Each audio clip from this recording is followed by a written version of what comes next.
Happy Thursday, everybody. Welcome to another Chamber Check-In episode from Idaho's only five-star accredited chamber. Today is a special day to talk about an organization that's been impacting the lives in this community for many years. And I have the Director of Communications with Albertsons with us. She's also a board member for Faces of Hope. I'm going to bring Mandy Day on the screen right now. Hi, Mandy. Hey, Paul and everyone. How are you?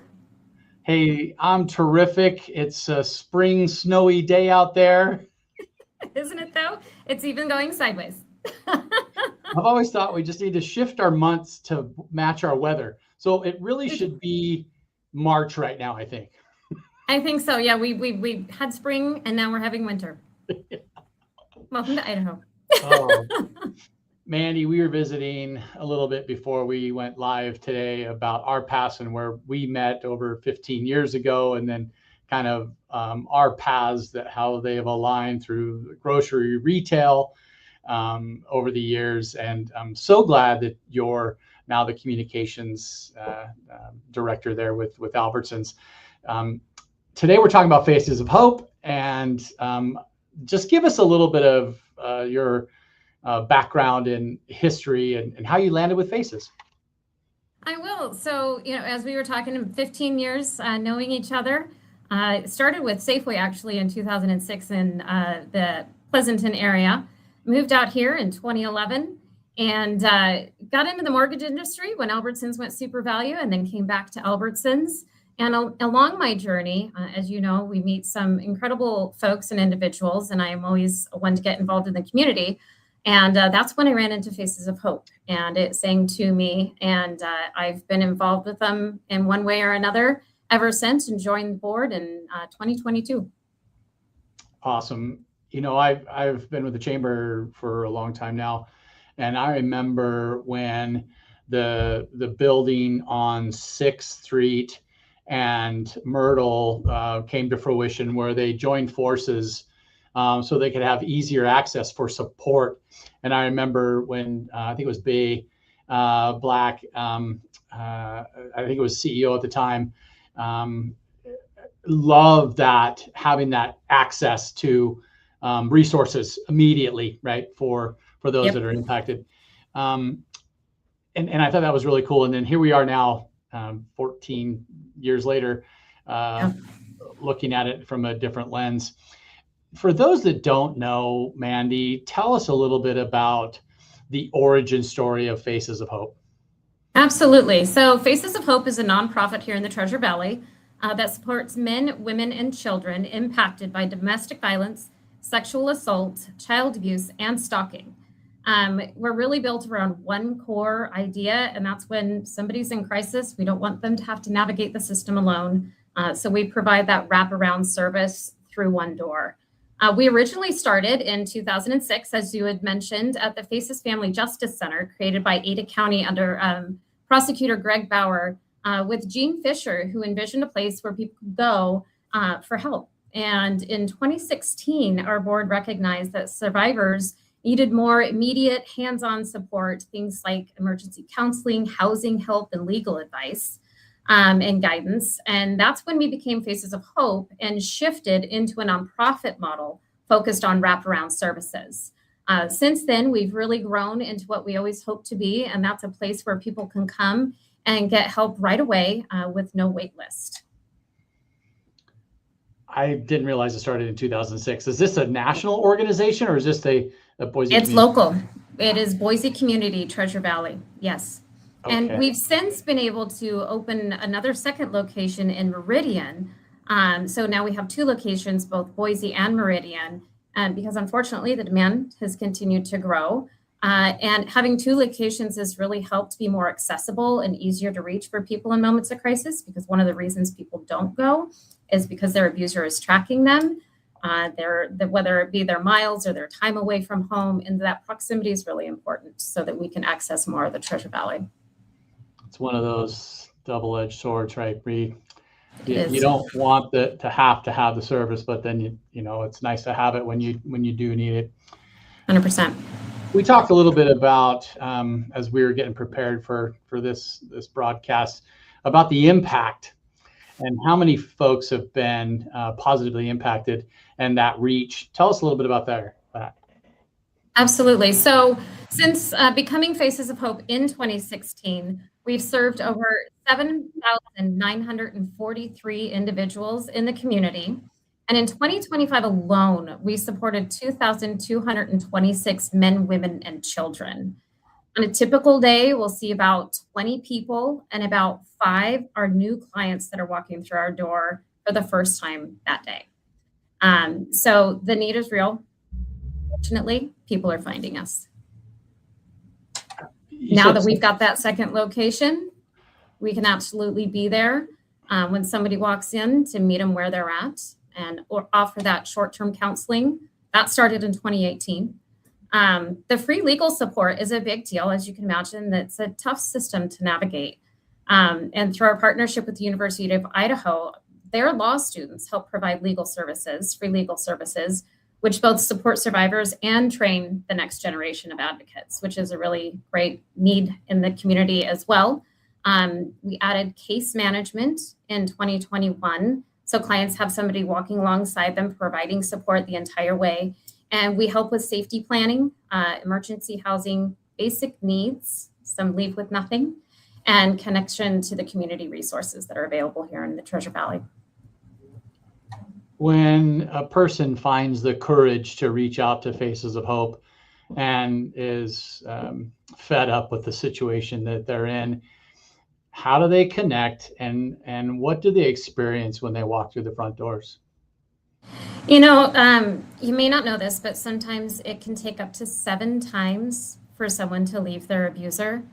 It's a hard thing to do. A lot of times it can be financial, it can be fear, it can be children, even animals. So there's the ability to support on all of those levels, including helping folks with their animals. So it impacts everyone. 1 in 3 women and 1 in 4 men can experience abuse at some time in their life. And we want to reduce those barriers. So when somebody walks into the door, they can come, if for stalking as well, they can come right in off the street and come find us, walk through our doors. We're going to create that wraparound service, help them feel safe, help them feel comfortable to begin with. We have different opportunities in ways that we provide new items for folks if they need clothing.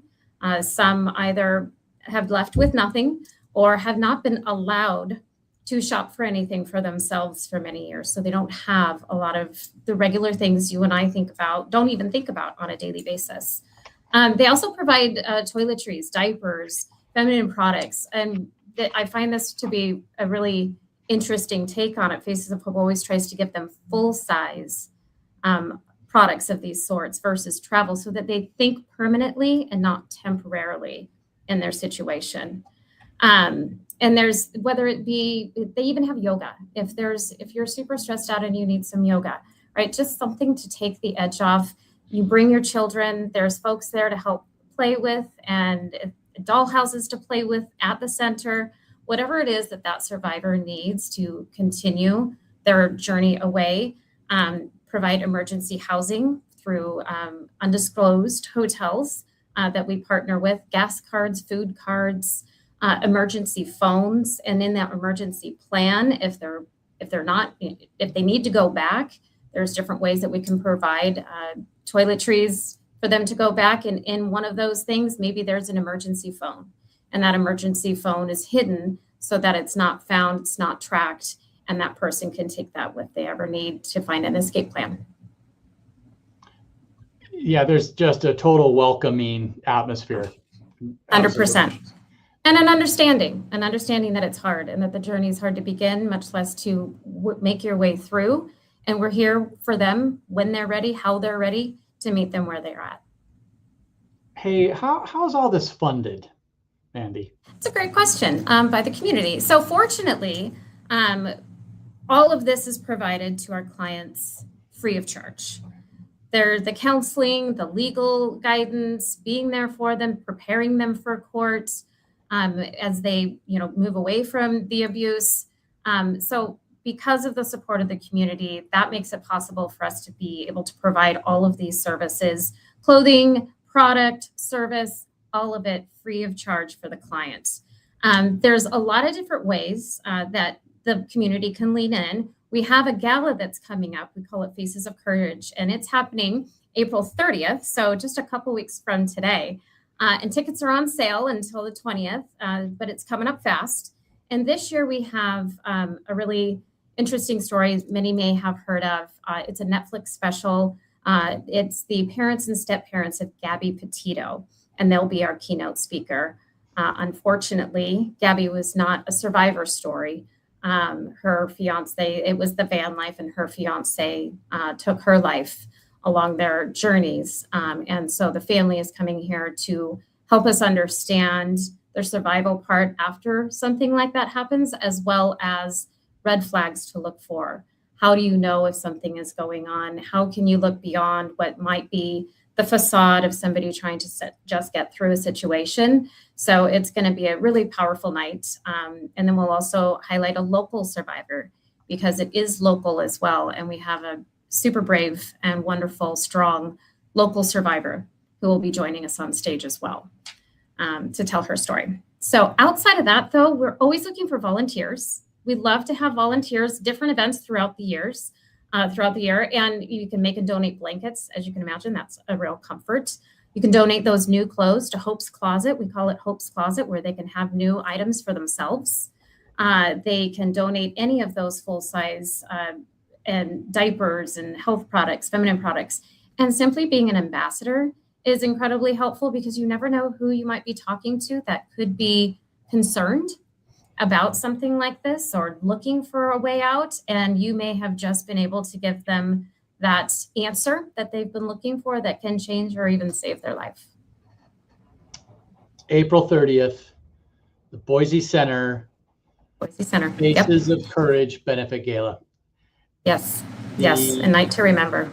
Your speakers, Nicole and Jim Schmidt, and Joseph and Tara Petito. Yes. Wow. I don't even know how they're able to get on stage and tell this story.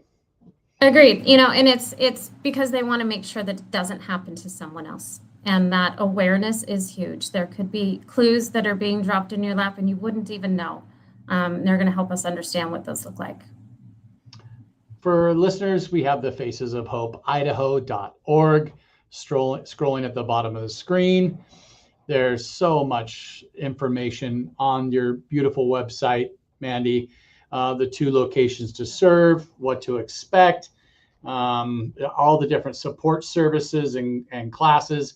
And if you're a business out there wondering how you can help, Mandy just mentioned if you're an attorney and you can provide some services, or if you can get clothes or gift cards for gas cards and things like that, I think it's important. And other ways to donate and give. What is this Holiday Helpers? Holiday Helpers, so we adopt families. And as you can imagine, as some of those families go out on their own, they don't have a lot.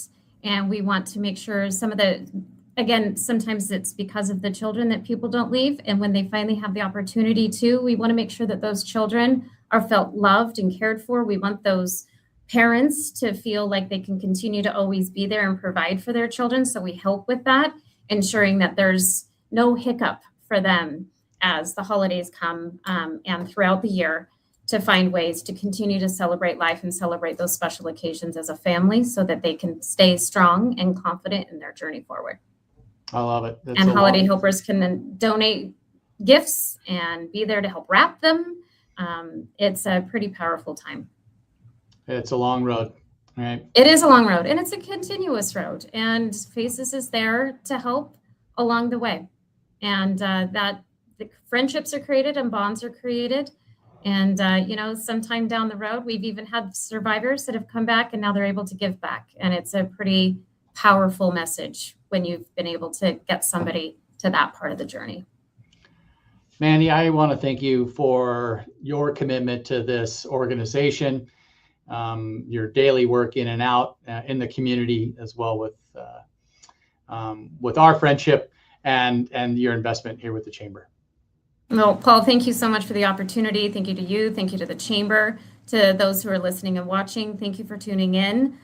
Faces is an extraordinary organization, and the people that devote their lives to it are pretty incredible people. So we continue to keep our doors open because of all of you. So thank you. Annie, we'll see you soon. You got it. Enjoy that See you spring soon, weather Paul. out there. Hey, wear that raincoat. Bye. Bye. Thanks all.